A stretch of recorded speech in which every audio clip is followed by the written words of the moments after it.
And second, just apologies, we had very tough deadlines and I just didn't have time to prepare the slides, but I will do so and you will have them on the web. So the deadlines are over now, yeah. And we are even alive. We defined Stackelberg strong equilibrium, which is a stability solution for Stackelberg games where we have the leader and the follower, and we defined the set of Nash equilibria omega here, and this is the set of strong Stackelberg equilibria. And then we finished the lecture with a simple example showing that these two sets may not generally be the same, right? So we may have Stackelberg equilibria which are not Nash equilibria and the other way around, and that was the example.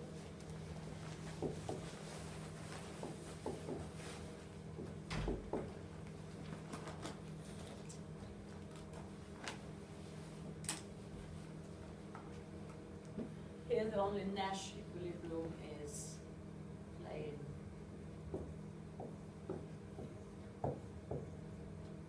A for the leader and C for the follower. And the strong Stackelberg equilibrium is, well, you can see that if the follower plays D, then the leader gets high utilities in both cases, irrespective of what strategy he uses. So that's, he would really like the follower to play D rather than C, right? So how can he do that? If he plays his first strategy, then we know that the best response of the follower will be to play the Nash equilibrium, so it will be C.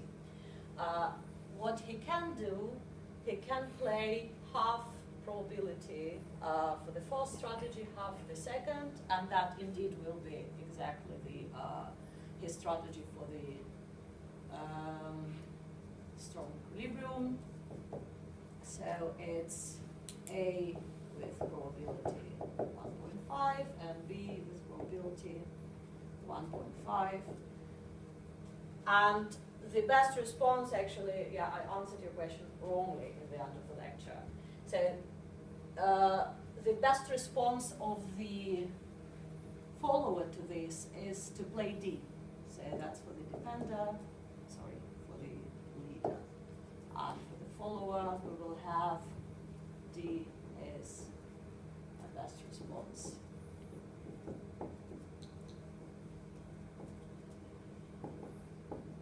In fact, he is indifferent. So if you calculate his expected utility under this strategy for the first player, right? So he will be getting 0.5 plus 0.5 for playing C. And from playing D, he also gets 0.5 exactly, right? So he is, in fact, indifferent between playing C and D.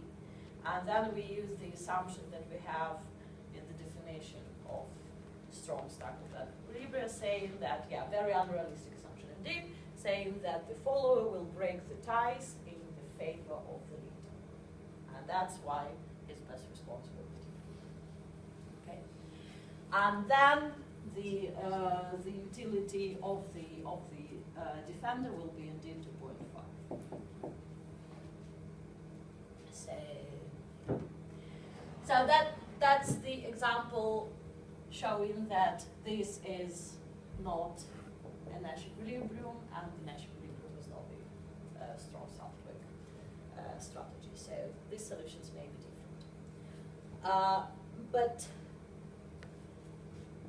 And that actually defines the dilemma for the defender in security games, right? If we do not know, if we have some uncertainty about the observation capability of the attacker, can he see our commitment or he cannot see our commitment?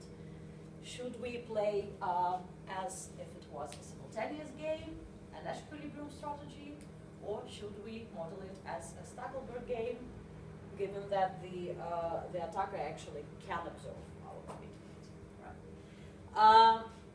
So once again, we cannot argue which model is better because it does depend on those capabilities, but we want to find some cases where this dilemma probably is not that crucial.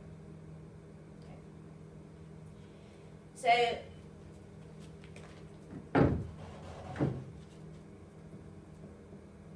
play an E or SSE strategy for the defender. So first of all, we would look at the special case of zero-sum games.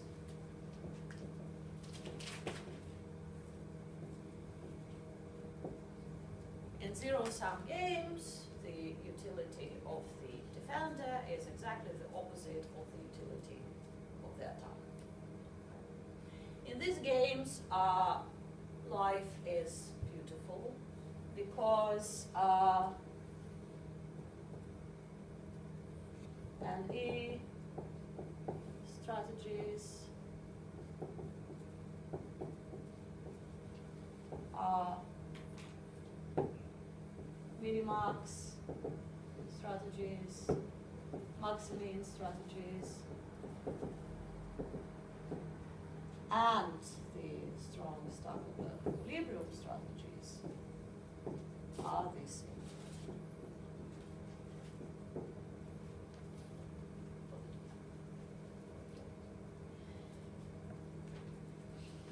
And this indeed is very nice, so that just erases the dilemma. We can commit to a Nash equilibrium strategy, and it will be also a minimax strategy and maximum strategy and a strong stackable equilibrium strategy. More than that, Nash equilibrium strategies are interchangeable .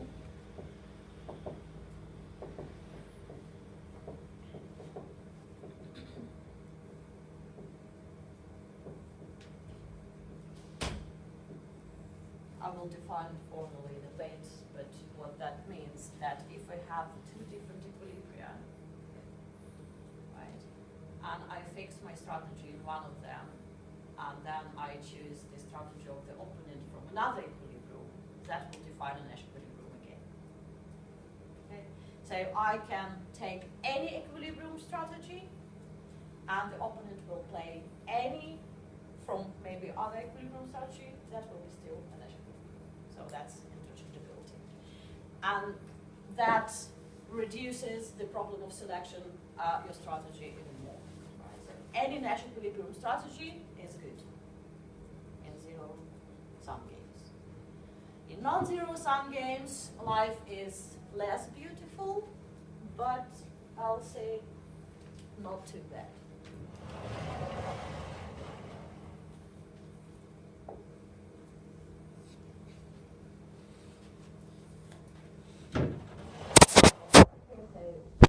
Interchangeable and also giving the players the same payoffs as well.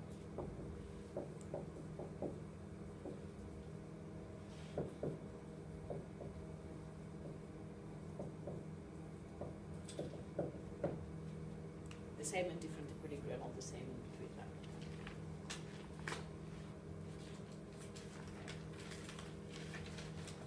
So, security games are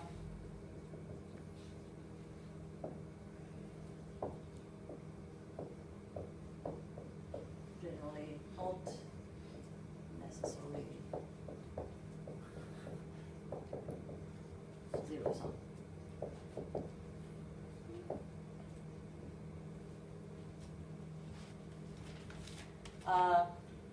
Let's have the following example. And in those games, this claim fails. Okay.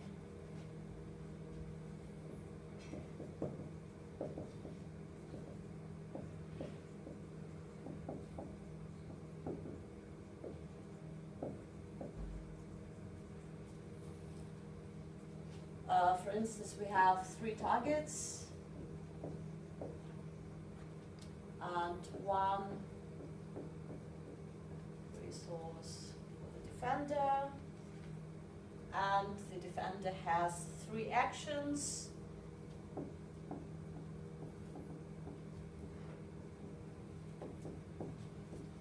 Each covering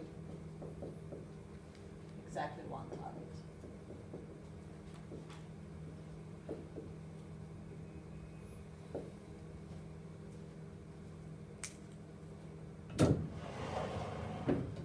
And let's write down the utilities. The utilities of the defender for covering different targets are different. So that's T1, T2, T3. This is the utility from covered target, uncovered, covered, uncovered, covered, and uncovered. And we have defender and attacker. So the attacker actually enjoys uncovered targets the same way, not depending on which target he hits. But for the defender, the first target covering it is worth 1, second 2, and third 3.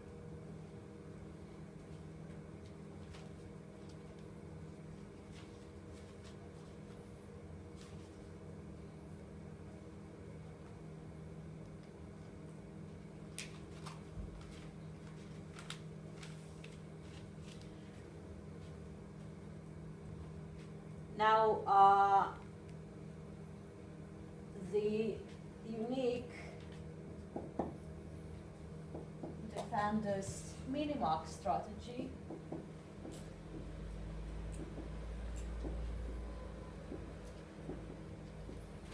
you can guess it.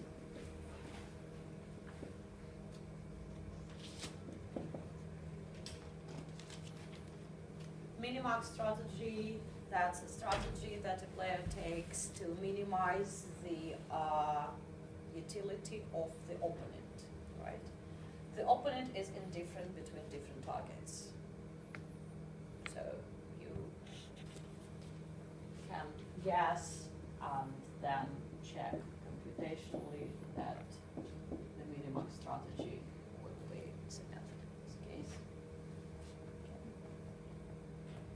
How do we find it? Who remembers that?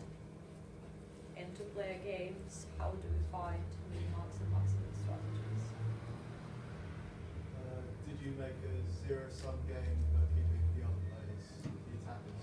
Exactly. So we translate this game into, we modify the game into a zero-sum game, keeping the utilities of the opponent original and ours making the opposite of that, and solving for a Nash equilibrium in that game. Okay, because for zero-sum games, we know that Nash equilibria and maximum and minimax strategy sets are the same. Okay, now we know these more strong Stackelberg equilibria as well.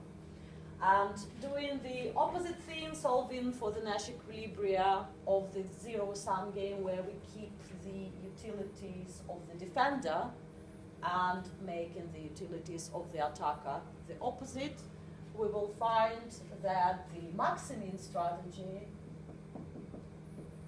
is different.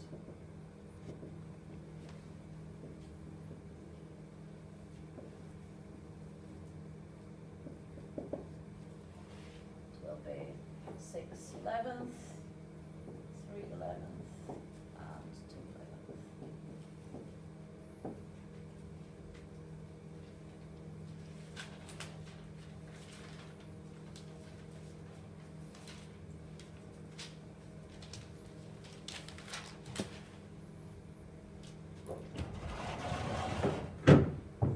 But still we can show something.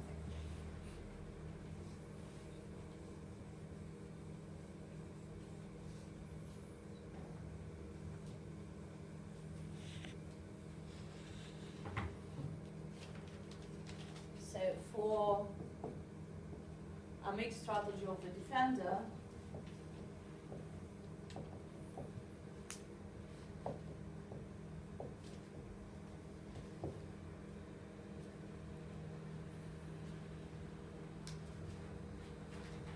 the attacker's best response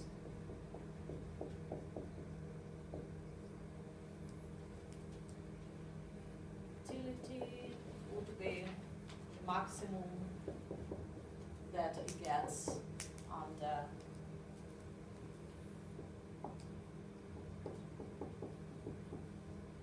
strategy C when we look at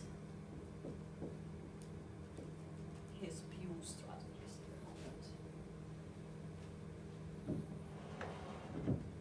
And let it start with the minimum of that under all possible mixed strategies of the defender.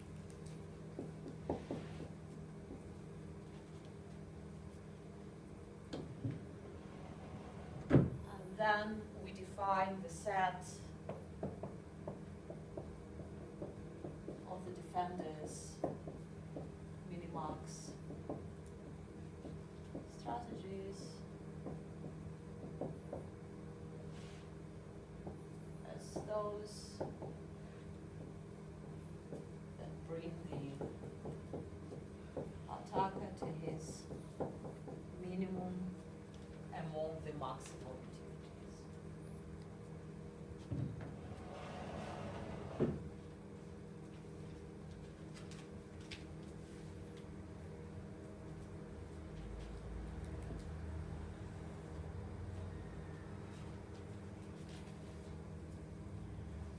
And now, within number one, the set of minimax strategies does coincide with the set of Nash equilibria for the defender. Okay, so these are strategies of defender.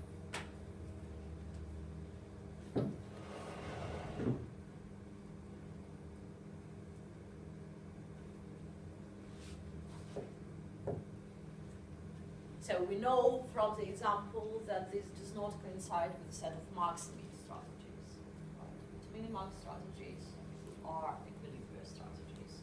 And note is that this is not true for the attacker.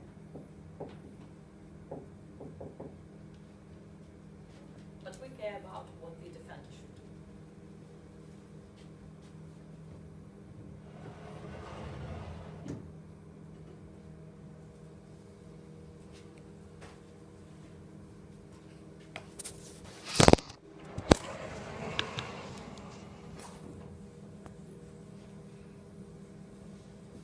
Another good thing that not just minimax strategies are equilibrium strategies, also all equilibrium strategies as for zero-sum games remain interchangeable. So if we have two mixed Nash equilibria, CA and C prime, A prime,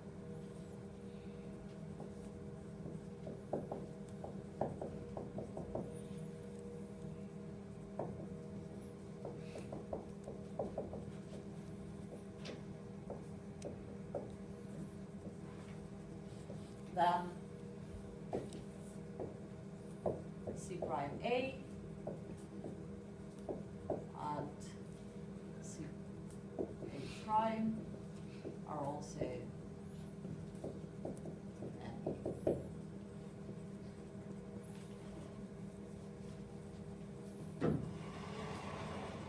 So these two things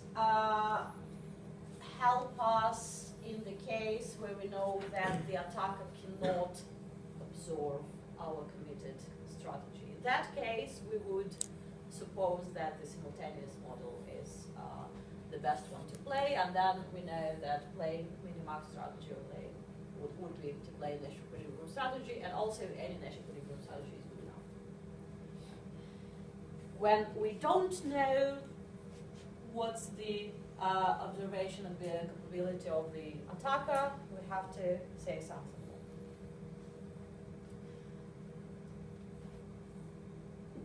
more. One more thing here is that actually follows pretty much from this fact, that if we have a Nash equilibrium CA,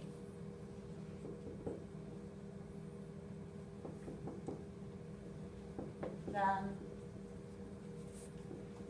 the expected utility of the attacker will be minimized, and it will be exactly as his minimum utility, his minimum of maximum utility among all his pure strategies against the mixed strategy C.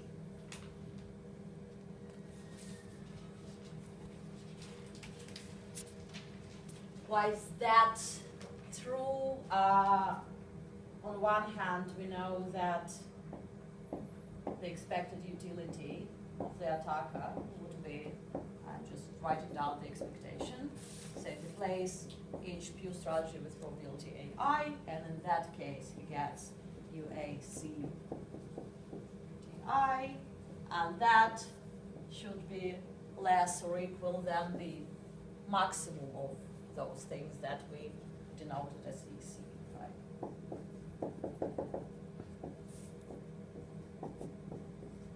And this is a constant, so that's exactly the EC.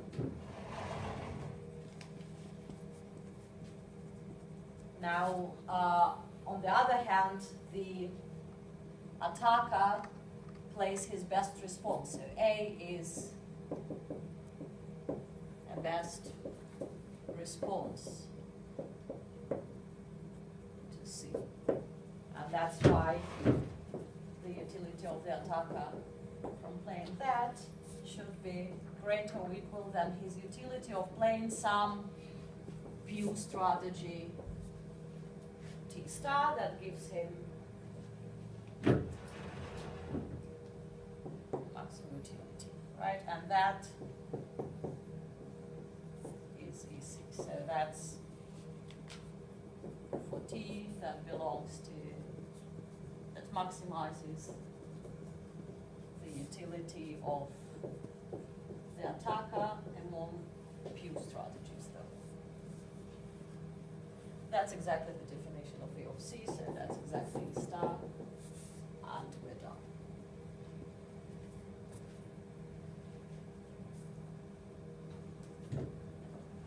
So that means that the attacker actually gets the same and minimum possible utility in all Nash equilibria in this game. For the defender, that's not the case. We can have different utilities in Nash depending on the strategy of the attacker. Say, like attacker, the utility of the defender varies across different Nash equilibria. Let's see another example. We have two targets, T1 and T2. If they're covered or covered, the defender gets utilities 1, 0, 2, 0, and the attacker 1, 2, 0, 1.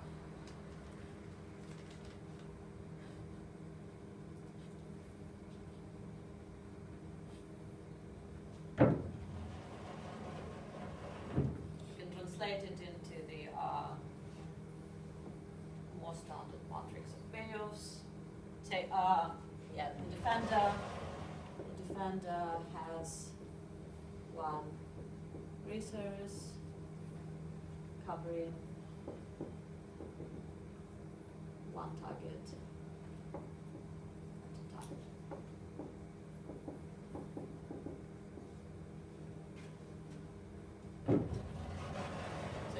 translate it into the normal form, then the actions of the defender are to either cover T1 or T2, and the actions of the attacker are to attack or T1 or T2. And in this case, the utilities will be 1, 1, 0, 1, 0, 2, 2, 0. T1 covered, T2 covered, T1 uncovered, T2 uncovered. I just reshuffled. So we see that the pure strategy Nash equilibrium here is to cover T1 and to attack T1. There is also a mixed strategy Nash equilibrium where so if that is played with probability P, 1 minus P, this is Q, 1 minus Q, then if we solve for the Nash equilibrium, we will get that P is 1, so still the defender would play Q strategy, cover T1, and the attacker plays T1 with probability 2 thoughts. So the only defenders and the strategy is T1, right? Is to cover with probability 1, while the attacker may respond with a Q strategy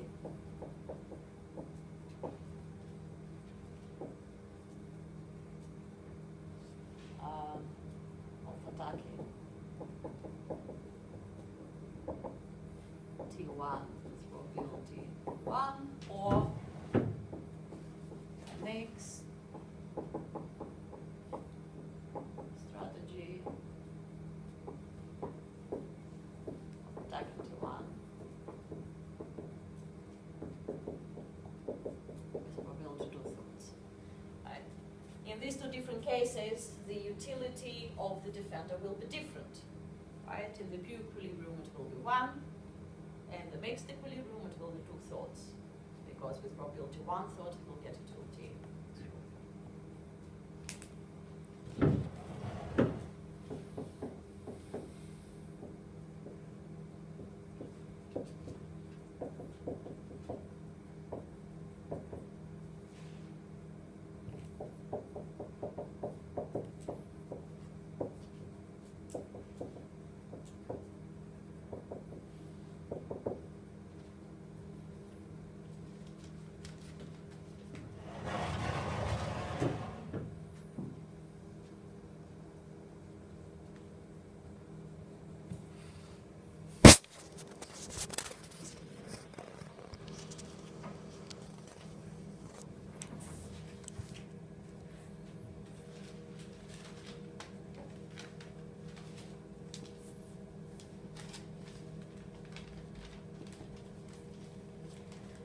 Okay, so we know that the sets of minimax and Nash equilibrium strategies for the defender are the same, even though we can get utilities there, but the attacker is punished in exactly the same way. If now we could say that Stackelberg equilibrium strategies are also, we know that they're not necessarily Nash equilibrium, right? Are also minimax in some cases, or Nash in some cases, then that will solve us the problem. Right? It's not always the case, but sometimes it can happen. So if the defenders SSA strategy is also a minimax strategy.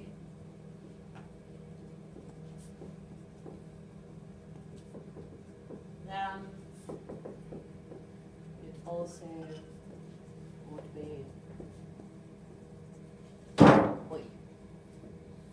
an equilibrium strategy.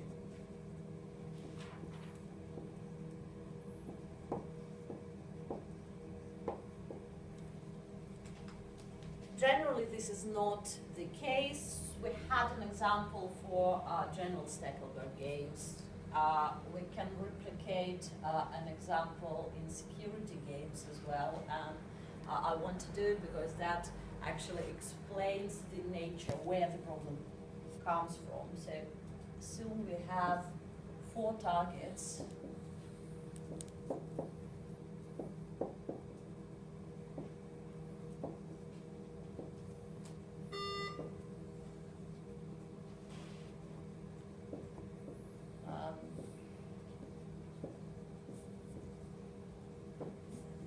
The utilities are so that the defender actually likes the first target to be attacked, whether if covered or uncovered. He really doesn't like the second target to be attacked, whether if covered or uncovered. And he not quite like the other targets to be attacked as well. So his preference is definitely to bring the attacker to hit T1. Now the attacker has utilities to 5 from the first target, 3, 4 from the second, and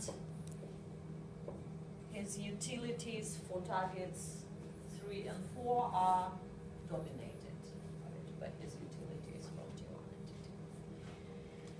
Now we have 2 possible schedules for the defender.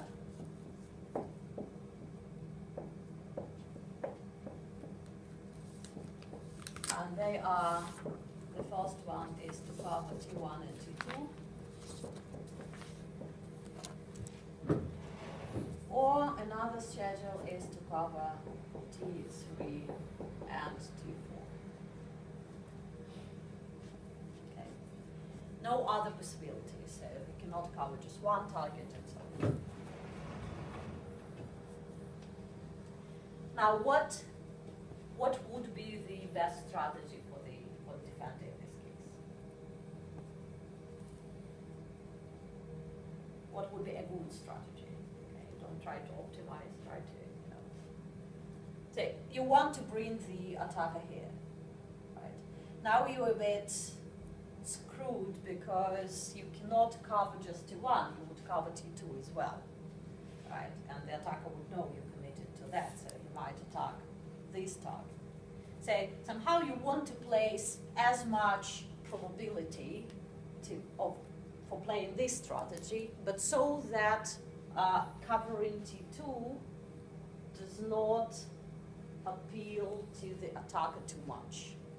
Okay, so that he still would prefer T1. So D wants to place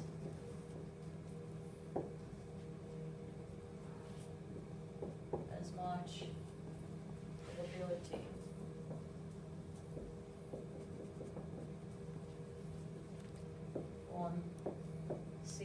on S1 as possible,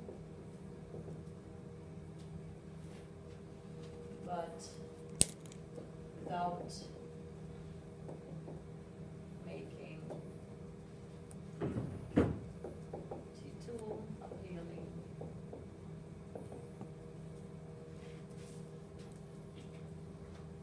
More appealing. The attacker than T1.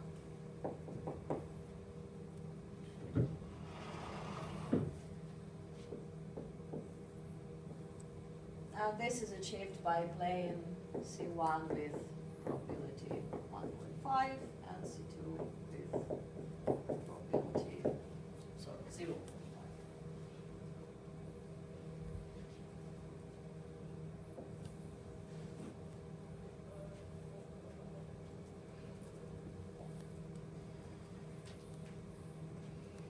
Now, in the simultaneous move game, the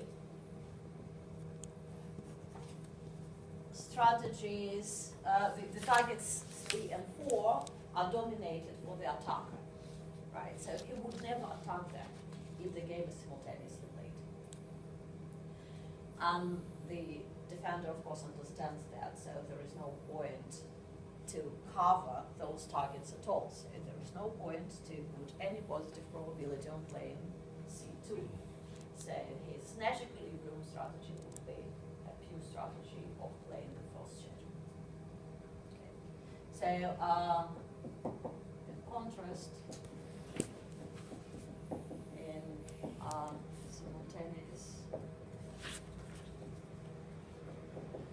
move case,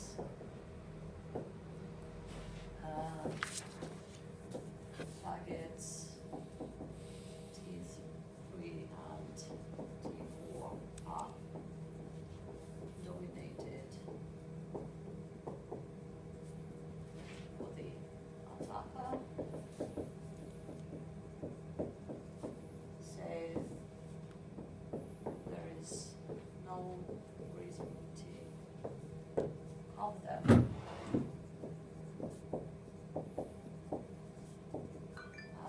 The only Nash equilibrium strategy for D is to play S1 with probability 1.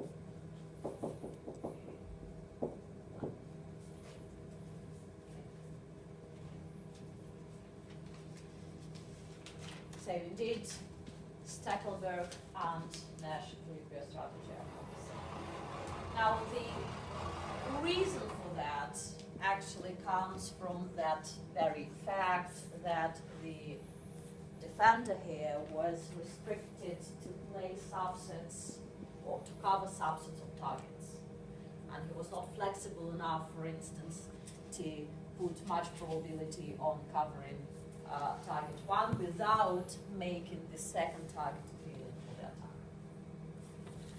In many domains, however, we can assume that if we can cover with the resource a particular schedule, then we also can cover all the subsets of the schedule.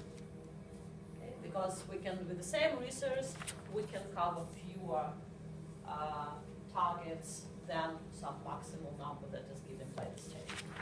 If the domain has this property, then things become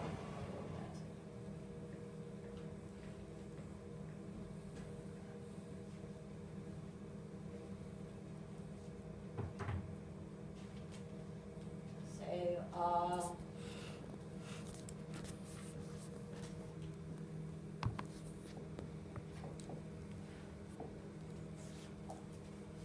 that means subsets of schedules are also schedules.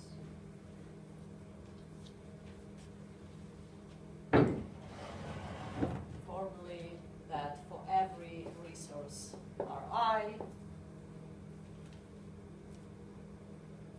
if we have some schedule S, in possible schedules for that resource, and we have a subset of that, S prime, then S prime is also a feasible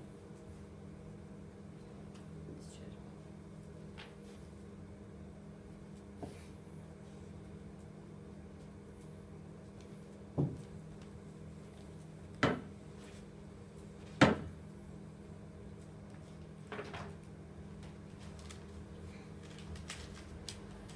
And now good news. So,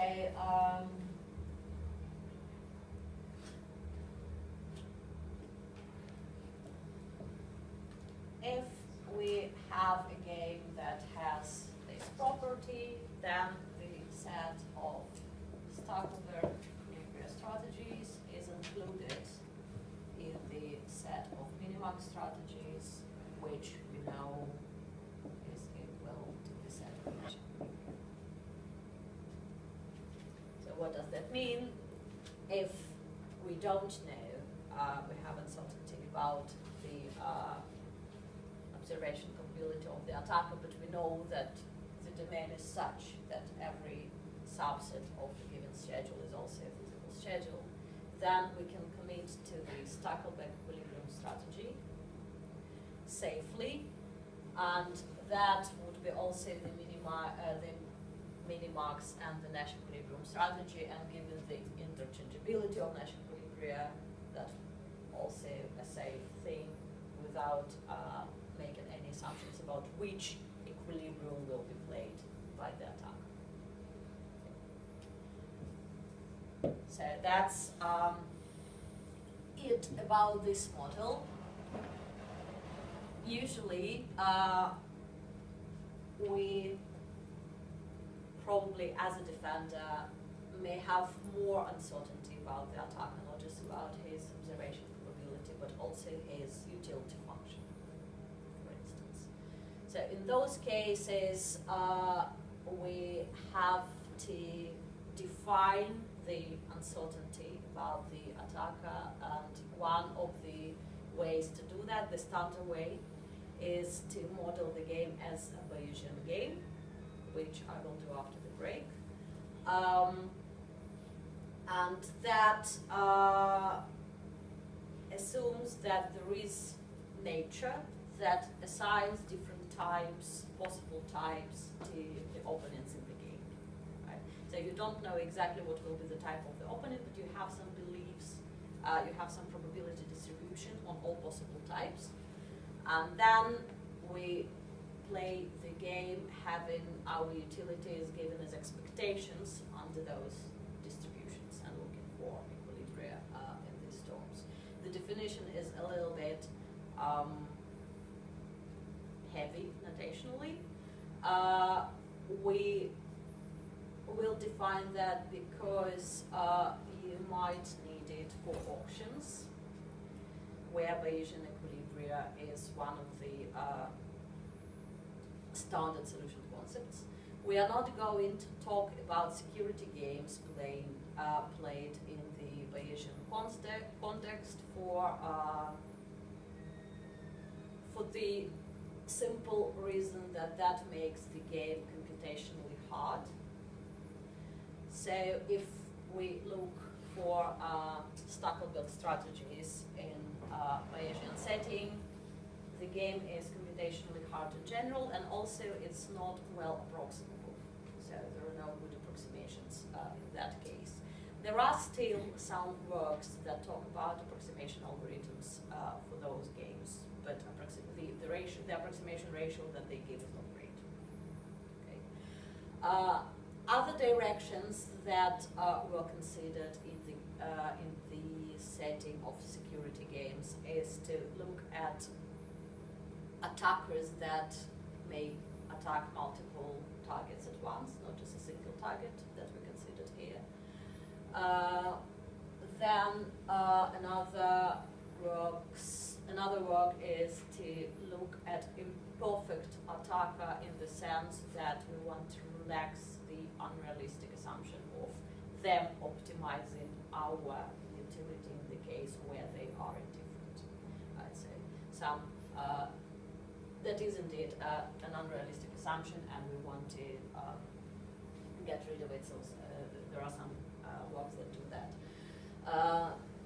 Another bunch of works is to actually model the uncertainty about the observability of the committed strategies as an extension or as an extensive form game.